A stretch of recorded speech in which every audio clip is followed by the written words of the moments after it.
இப்ப நீங்க எம்எல்ஏவா இருக்கக்கூடிய ஆயிரம் விளக்கு தொகுதி முதல்வர் எம்எல்ஏவாக இருந்த ஒரு தொகுதி.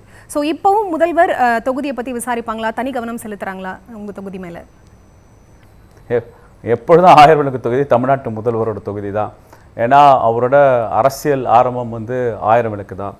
அவர் போகாத தெரு கிடையாது. இப்போ கூட நாங்கள் பல்வேறு தெருக்களில் நம்ம தெரு எம்எல்ஏன்னு ஒரு ப்ரோக்ராம் இருக்குது. ஒவ்வொரு தெருவாக போகும்போது எல்லார் இல்லத்துலேயும் தமிழ்நாட்டு முதல்வரோட ஃபோட்டோ இருக்கும்.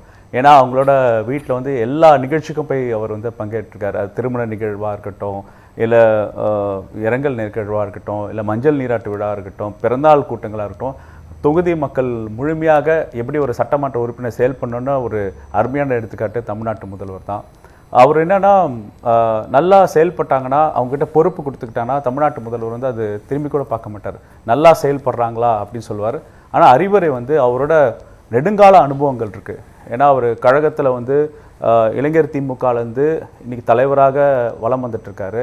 அதே மாதிரி நிர்வாகத்தில் தன்மையிலேருந்து அவர் எம்எல்ஏவாக, முதல் மக்களை தேர்ந்தெடுக்கப்பட்ட மேயராக, உள்ளாட்சி அமைச்சராக, துணை முதல்வராக இருக்கும்போது அவரோட அனுபவத்தை எல்லாமே எளிமையான முறையில் சொல்லுவார். என்கிட்ட சொன்ன ஒரே அட்வைஸ் மழை வெள்ளத்தில் நாங்கள் கடுமையாக பணியாற்றி கொண்டிருக்கும்போது அந்த வெள்ளத்தில் கூப்பிட்டு பொறுமையாக நிதானமாக செயல்படணும் அப்படின்னு சொல்லுவார்.